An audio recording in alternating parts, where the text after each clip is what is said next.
My post-match reflections on the Lions versus Queensland Reds game. I suppose first and foremost, it was a big win for the Lions, and that is something that, people might say that the result doesn't particularly matter in these midweek games, but I think you have to be putting away these Super Rugby sides. So a 52-12 win, I think it was, 54-12, something like that, is what you would expect from a Lions side. And it almost, I think it panned out in a similar fashion to the Western Force game, in that the Queensland Reds actually put up a decent bit of opposition through the first half, or for the majority of the first half, and then ultimately just fell away due to that experience of the Lions being under a touch too much pressure.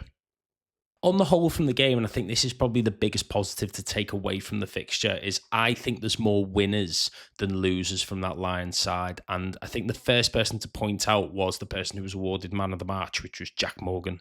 That will be massive for him because firstly, he's the only remaining Welsh player on the tour. And secondly, I don't think that 7 shirt is nailed down for anybody at the moment. So Jack Morgan, he got, I think, 3 turnovers, which might not sound like the biggest amount of turnovers. It isn't. But his carry count was high, his tackle count was high. He was really busy around the park. He scored what was a fairly routine try, but nonetheless, he finished that. So he did a little bit of everything, and he put himself in, I think, I wouldn't say the driving seat necessarily, but he put himself towards the front of the queue to potentially start 7 in the test. And I think he needed that one, given that he wasn't the best player out there by any stretch against Argentina. And secondly, because Josh van der Fleer, who will be also one of the other favourites to start at 7, he went really well against the Western Force. Alongside him in the back row, Jack Conan, I thought, was really busy. Now, he is a different sort of mould of number 8 than Ben Earl and Henry Polakar. He is a little bit more of an old school number 8, a traditional, abrasive, like run it from deep sort of player as an 8. And I think he balances well with the likes of Curry and Morgan. I don't think Curry, Morgan, Earl, although that team against Argentina was selected largely around who was available, I think there was too much almost cashed in on dynamism on that, and having Conan there as a more of a physical, bulkier number 8, who's also a line-out option if necessary, I think he really showed up today, and I think I would put him forward still as the favourite for the starting shirt in number 8 in the first test. And just while I'm on the back row, I'd really like to see Tom Curry start at 7. He's played 6 twice now. He didn't have I thought, I don't know, he was all right against Argentina, but I don't think he showed as well as Morgan or Conan today. And I don't know, I want to see him start at 7 in one of the next 2 or 3 games with someone like Tyke Byrne or Ollie Chessum at 6 and with someone like Jack Conan at 8, because I think that's where we'll get the best out of Tom Curry. Alongside those players that I've mentioned, I think Maro Itoje was quality. He was great on his own line-out ball. He was busy around the park, and he must have taken at least 3 line-outs off Queensland Reds, and he was due that performance because he wasn't great, I don't think, against Argentina. It wasn't really the captain's performance that I anticipated him giving, but he was good today, and he showed why he is the tour captain, and I think, I'm pleased that he managed to do that.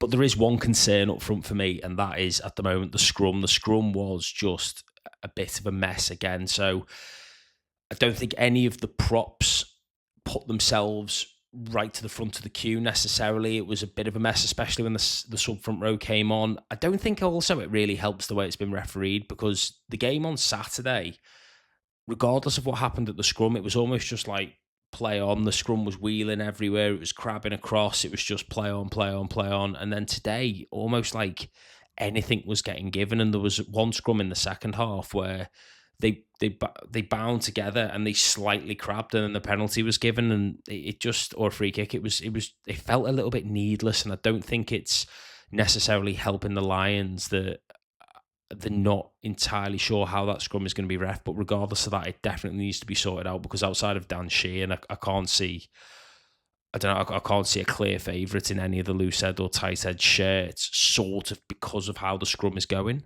In the backs, that very deliberate, I think, 9-10 partnership of Jamison Gibson Park and Finn Russell, for me, worked. I thought it looked good, and I thought that's, promising ahead of the first test. As well as that, when Mitchell and Finn Smith came on, I thought they were 2 of, if not the best 2 off the bench to come on. I thought that partnership worked really well as well, which is what you'd expect, because it is not only the England combination, but also the Northampton Saints one. So halfback really promising today.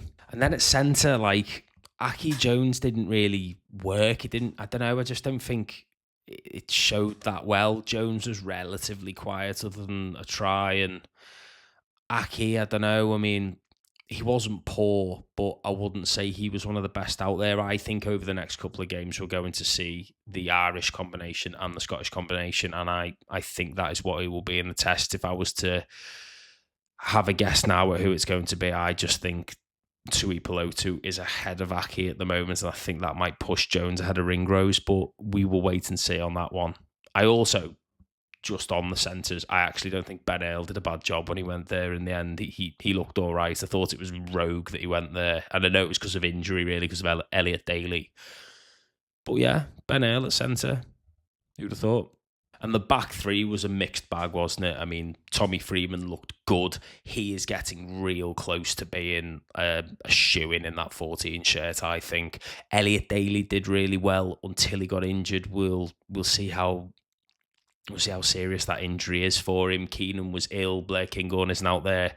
15, I don't know. I mean, if Daly's injured, we're sort of banking quite a lot on Kinghorn and Keenan, who we haven't seen yet. So best wishes for Daly. And Duan van der Merwe, as it stands, I just don't think will be in that Test 23.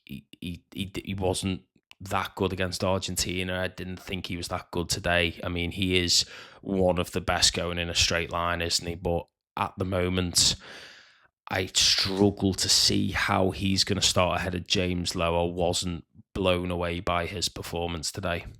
On the whole, though, I thought the game itself was good to watch. I do like the way that the Lions are attacking, especially from centre field, with the sort of like 4-man out the back options and then going almost a little bit rugby league to an edge. I quite like how that works. I think it suits Finn Russell as a 10. He's got options everywhere. I like the ambition to go with the crossfield kick game when it's on as well. I think the Lions are starting to look like a side who are really good to watch, and it was also pleasing to see that the Queensland Reds put up a decent bit of competition. I know that they sort of fell away in the second half, but I thought they were decent. I thought some of their players were really good as well. The best 12 on the pitch was that lad who started for Queensland Reds, who I think had been dropped out of the Wallabies squad in the week. I think he might be getting a call back the way he played today, to be fair to him.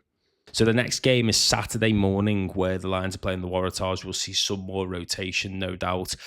But it's going to be exciting to see, as this unfolds towards that first test, who is starting to cement themselves into those starting positions. Because I reckon at the moment, there's probably about 4 or 5 players who you could quite feasibly say are in the driving seat to start in the first test.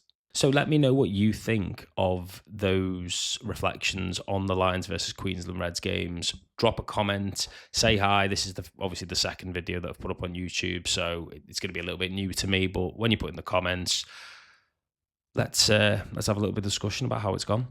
And I shall see you again soon for some further rugby chat.